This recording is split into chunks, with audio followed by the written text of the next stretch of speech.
Hi guys, welcome to new video. So today we will cover the build order with the beast faction and we will be covering the balance strategy. So as you can see, I once again prepared the dark side forest map, which is the baseline one usually for 1v1s, and we'll be testing it against hard AI because, as I said in the previous video, this is the closest to the real PvP experience that you can get with the AI, because very hard AI is cheating with 20% more effectiveness. So I will just start it. Once again, I will describe everything. This is mainly for the build order, so you know what to follow. This is not to show you how you could actually counter the different moves that a real player could show you. We'll do different videos on that after we finish this small series. So let's start it. We are doing the first balance strategy. If you see the, if you saw the Excel, you can download it in the description.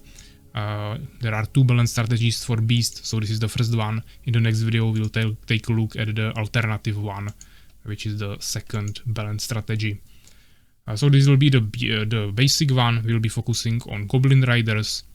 Most beast players play this strategy, and to be honest, this is the easiest strategy that you can pick up if you never played PvP in the game or just started playing Armies of Exigo at all. This is the easiest strategy to pick up and do pretty decently. It is just really strong and it's definitely counterable, but average players won't be able to deal with this strategy even if you play it pretty thoroughly. And in this video I'm gonna show you how we can actually maximize the efficiency of it. So let's start the match. I'm gonna of course tell you everything. We will start with 5 minions on gold and produce 3 minions, which is totally same as we did with Empire in the previous video.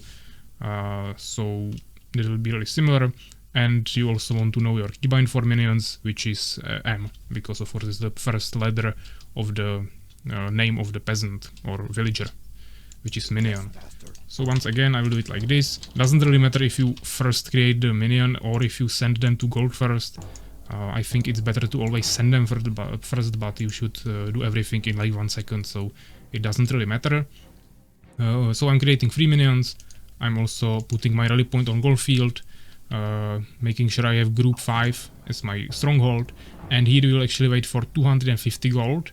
With Empire we waited only for 200, I was already going for barracks, but here we will actually wait a little bit longer, because warriors are much more expensive than swordsmen, and you also need to create a Boron, so overall we will need a little bit more resources, as it will take a little bit more time, so we'll do it like this. Once again I'm trying to block the path. This is not the best position. The positions on this map are actually not 100% balanced. I think this one is a little bit harder to block effectively, but you can still do it pretty easily. And you also want to build stables as soon as possible. Maybe I was actually a little bit late here. You can definitely do it sooner. Here I'll actually build it in the back a little bit. Doesn't really matter, yeah, we are just blocking it here.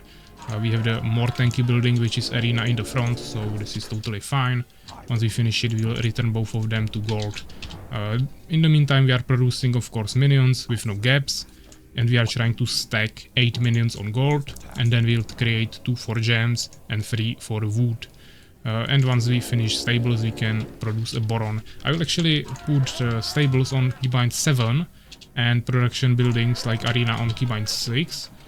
This is quite optional. After with this strategy, after I make Goblin Hut and start making Goblin Riders, I will actually change it. Now I had a gap for minions when I'm talking. I'm gonna change it, but for now it doesn't really matter. This is really weird, or not weird, this is really poorly played. You either need to make the stables immediately, basically, when you have the resources. So you have Boron when you need him, so you can create warrior immediately. Or you need to not go and make the warrior this soon, and you need to either make another arena, as it's stated in the Excel that I gave you, or you create the Goblin Hut. This really depends. As in the Excel file I wrote that you should create second arena, but to be honest, it's not the only option. You can definitely also go, here I will actually move one from gold to wood, so I have wood a little bit sooner. You can actually also do it the other way and just make, actually I'll go for another warrior, just make the Goblin Hut first. It just depends on your enemy. If you have, for example, Fallen against you, you will probably have lots of lots of Hive Stingers, which have bonus because of pike damage. They have bonus against your Goblin Riders. So then you want to probably make another arena to produce more warriors. But if you are playing, for example, against Beast or Empire that won't be going for pikemen super early, it's just better to go for the Goblin Hut, because then you can of course start making your Goblin Riders sooner. Right now, once again, I was not focusing too much on the gameplay. Actually, that is fallen against me, so this was not ideal. I was not focusing too much, so right now I was not making Borons. It's pretty difficult to actually explain everything that I'm doing, and also trying to min-max the gameplay. So I'm making mistakes, but I'm also trying to explain everything, so you at least know what you should be doing if I make a mistake. Yeah, but with this strategy, it's really simple. He cannot push me now. I have a really narrow space here, so I would easily kill him with my warriors, all of his Hive Stingers, and if he starts damaging my arena, I can also go repair it.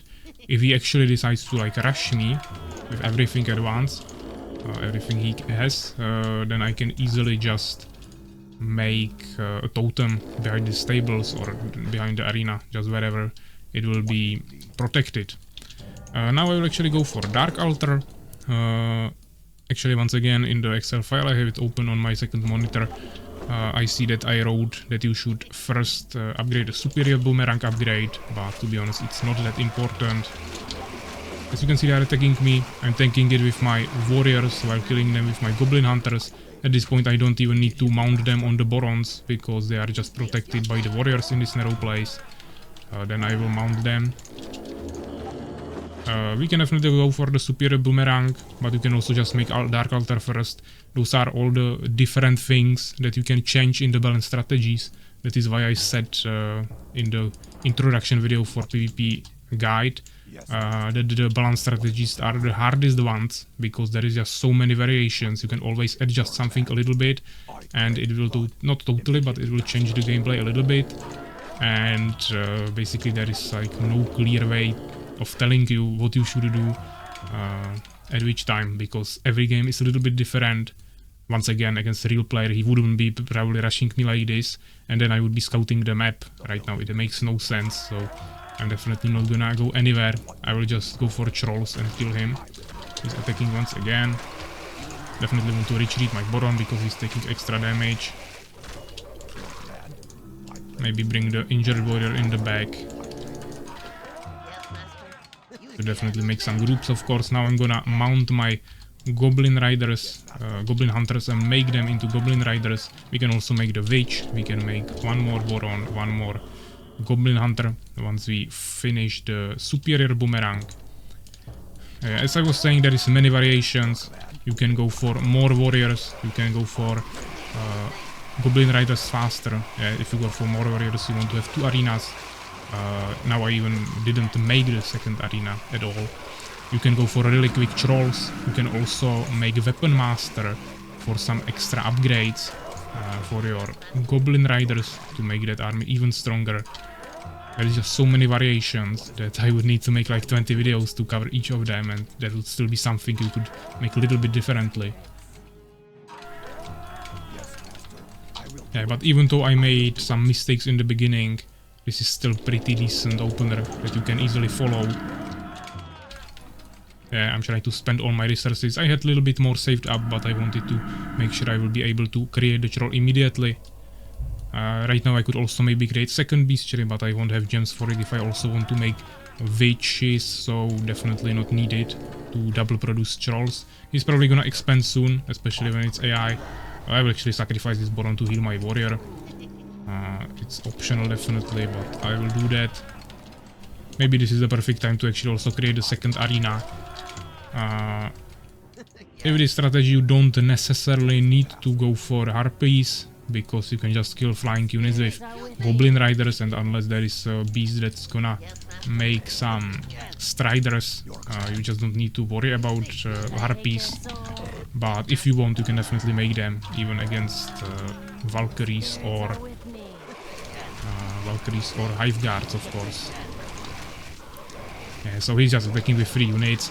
AI actually kinda ignores the unit Goblin Rider, because it's combination of a Boron and Goblin Hunter, and I think together he just doesn't really take it too seriously, so this is really simple. You'll just easily kill him, but to be honest, any of you could definitely just win this matchup with this strategy, even if you messed it up like 10 times more, because the strategy is totally broken and the AI just doesn't know how to play against it.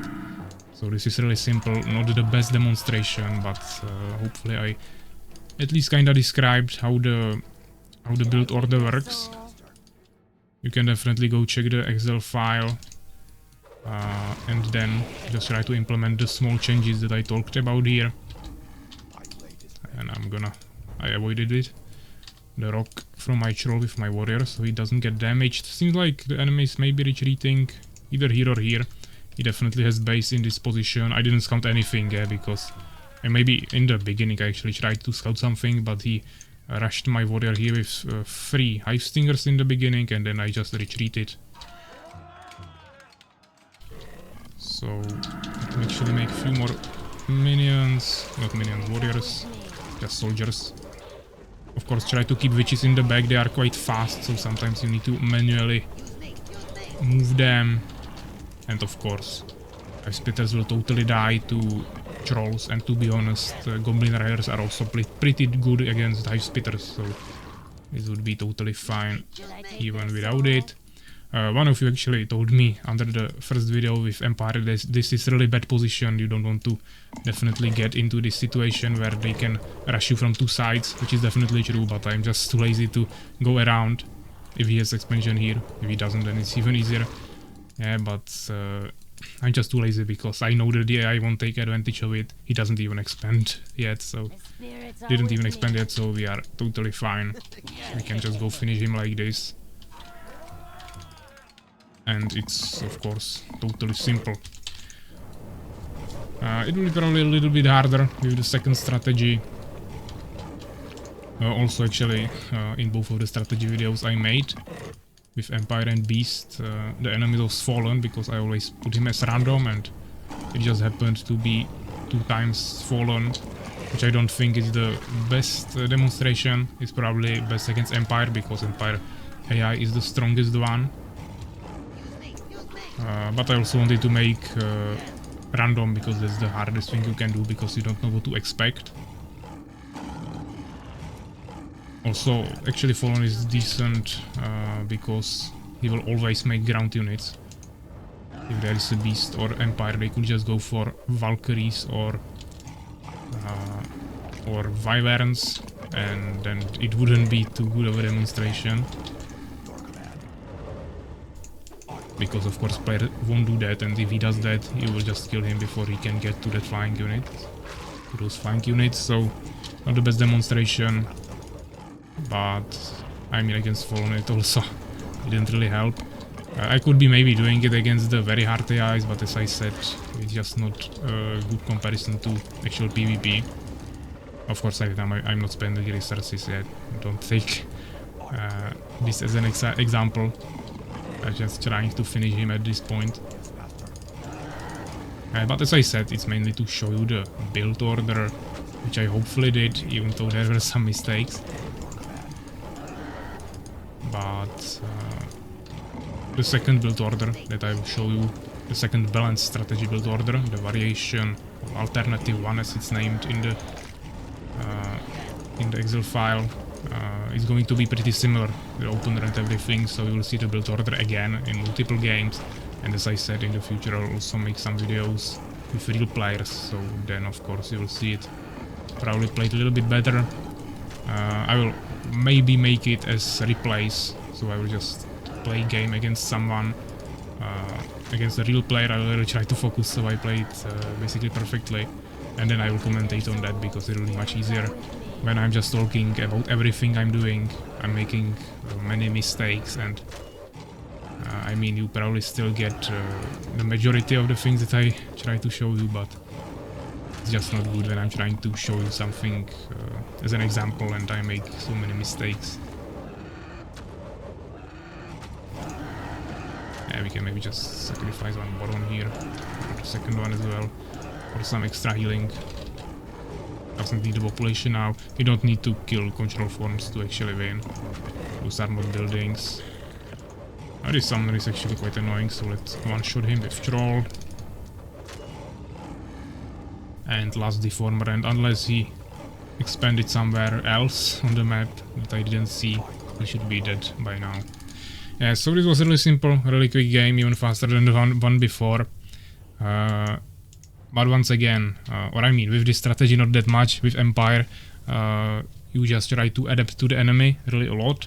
With this strategy, you just basically always make the same things, just maybe adjust the amount of warriors that you make in the beginning, if you go for second arena or not, when you transfer to trolls, if you want to create the weaponry, weapon master, and those kinds of things. Yeah, but as you can see, 70 kills, 7 losses. This strategy is totally broken, and even if you mess up, you will be really successful with it. So yeah, I hope you learned at least something from it, and next time we'll take a look at the second alternative, where we will go for actually not rush with warriors, but it will be army of warriors, and we won't be using any goblin riders. So thanks for watching, and take care, guys.